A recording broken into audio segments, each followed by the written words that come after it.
جندہ والجہل وجندہ تہتدوا بآواز بلند ترین صلوات۔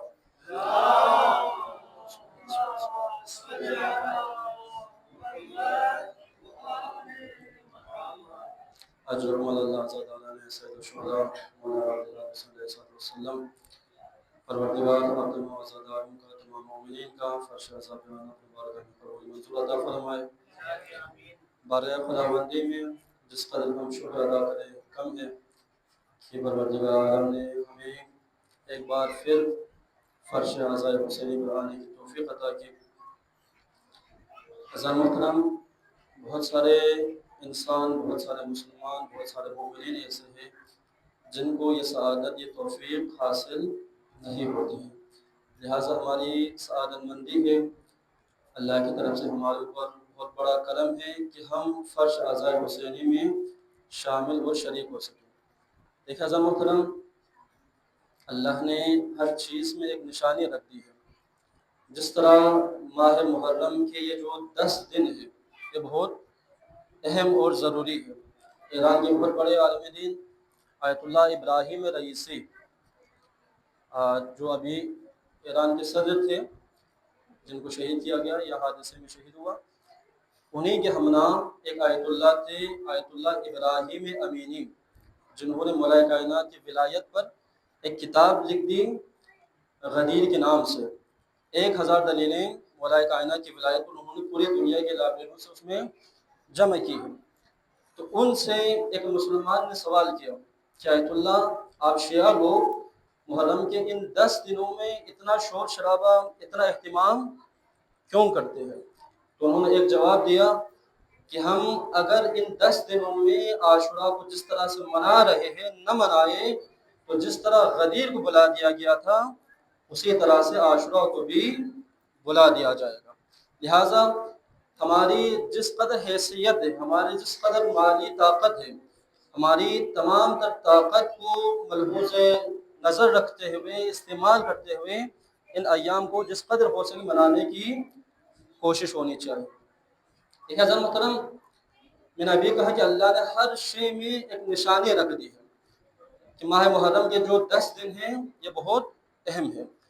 اس ماہ محرم سے متصل ایک اور مہینہ ہے، اس مہینے کا نام کیا ہے؟ ماہ ذی الحج۔ بآواز بلند ترین صلوات۔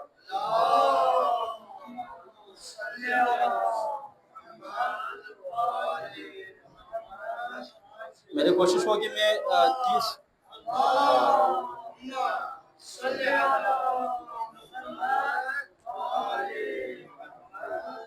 انشاءاللہ زیادہ زحمت نہیں دوں گا، 30 سے 35 منٹ کی زحمت ہے، انشاءاللہ روزانہ یہی ٹائم رہے گا، لیکن کوشش کیجیے گا آپ تمام مومنین تھوڑا سا 9:45 تک پہنچ جائے تاکہ ہم بر وقت مسجد شروع کر سکیں اور بر وقت اختتام کر سکیں۔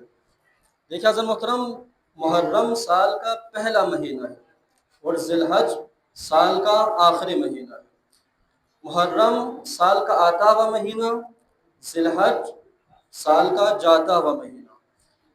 آتے ہوئے مہینے میں بھی نبی کے گھرانے نے قربانی دی ہے، جاتے ہوئے مہینے میں بھی نبی کے گھرانے نے قربانی دی ہے۔ آتے ہوئے مہینے میں بھی 9 دن انتظار کیا، 90 دن مہلت مانگی گئی اور 10ویں دن قربانی پیش کی۔ اسی طرح ذی الحج میں بھی 9 دن تک، 90 تک انتظار کرتے رہے اور 10ویں دن کو قربانی پیش کی۔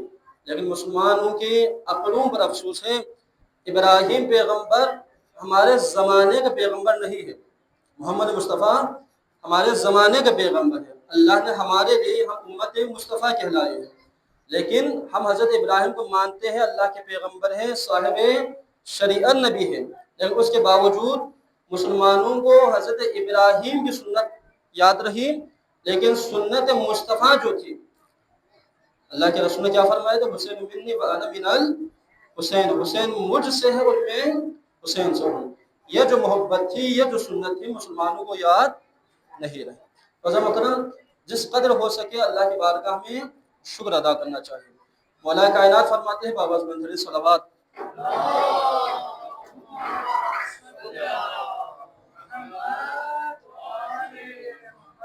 مولا کائنات فرماتے ہیں کہ انسان کو شکر ادا کرنا چاہیے اس بات پہ کہ اللہ نے تمہیں ایک وجود دیا ہے۔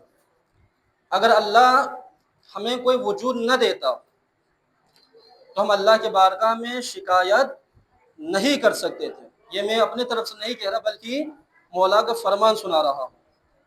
اس کے بعد مولانا فرمایا اللہ کا شکر ادا کرنا چاہیے کہ اس اللہ نے ہمیں انسان بنایا ہے۔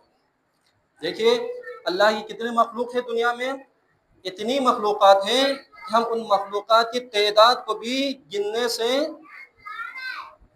گن نہیں کر سکتے ہیں، شمار نہیں کر سکتے، اتنی زیادہ مخلوق کی قسمیں ہیں، تعداد ہیں، لیکن واحد انسان ہے جس کو بنانے کے بعد اللہ نے کیا کیا، فخرانہ انداز میں اپنے آپ کو مثلاً شاباشی کے انداز میں کہہ رہا ہے فتبارک اللہ احسن الخالقین، کہ میں وہ ذات ہوں کہ جو بہترین خلق کرنے والا ہے۔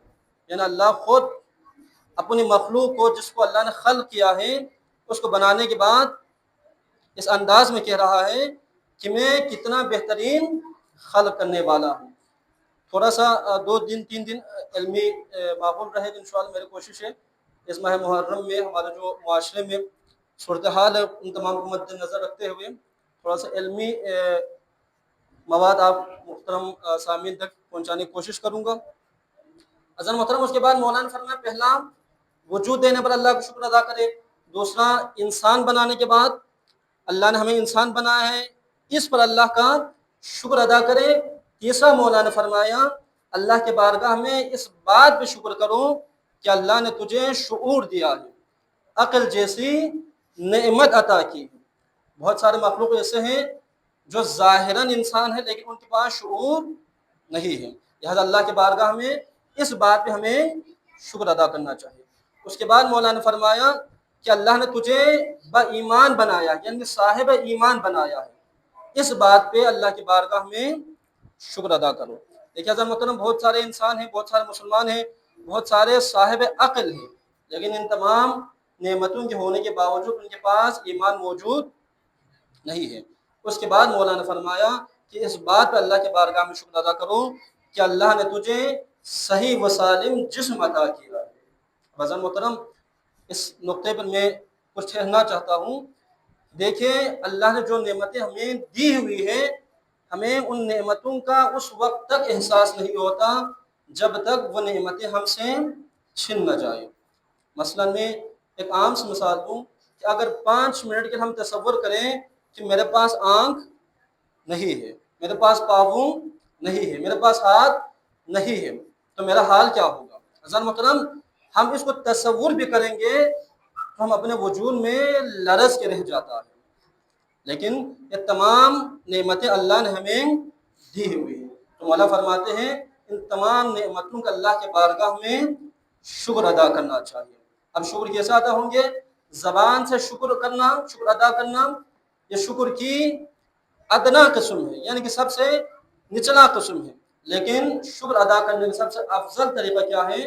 معصوم فرماتے ہیں اجتناب المحارم، یعنی جن چیزوں کو اللہ نے تجھے حرام قرار دیا ہوا، تمہارے اوپر حرام قرار دیا ہوا ہے، ان چیزوں سے اپنے آپ کو بچانا، اور جو چیزیں اللہ نے تمہارے اوپر واجب قرار دی ہوئی ہے ان چیزوں کو انجام دینا۔ دیکھیں حضرت محترم، انہیں شعائر الہی میں سے کیا ہے؟ مجلس امام حسین ہے۔ ان مجالس میں جس قدر ہو سکے ہمیں شرکت کرنی چاہیے، بس اگر کوئی کسی ضروری کام کی وجہ سے نہیں پہنچتا وہ الگ بات ہے، لیکن گھروں میں بیٹھے رہنا ہی کیا ہے ہمارے لیے افسوس ہے۔ میں روگی ٹون میں کسی جوان کے گھر 3-4 سال مجلس پڑھتا تھا، لیکن وہ جوان یونیورسٹی میں پڑھتا تھا، پڑھنے کے بعد جس دن اس جوان کا گریجویٹ ہونے والا تھا اور وہ گریجویٹ مکمل کرنے کے بعد، کمپلیٹ کرنے کے بعد یونیورسٹی سے باہر آ رہا تھا، تو وہیں گیٹ پر ایس ایس پی والوں نے اسے اسٹریٹ فائرنگ مار دیا اور اس کے یہاں پر پیٹ میں وہ گولی لگی اور اس جوان کا پورا یہاں سے جسم کا آدھا حصہ کیا ہو گیا؟ ناکارہ ہو گیا۔ لیکن اس کے باوجود وہ نوجوان آج تک اسٹیچر پر بیٹھ کر مجلس امام حسین میں شرکت کرتے ہیں، آدھا جسم اس کو کیا ہے؟ ناکارہ ہے۔ حضرت محترم، اگر ہمیں اللہ نے جو نعمتیں ہمیں دی ہے، صحیح و سالم جسم عطا کیا ہوا ہے، اگر ہمیں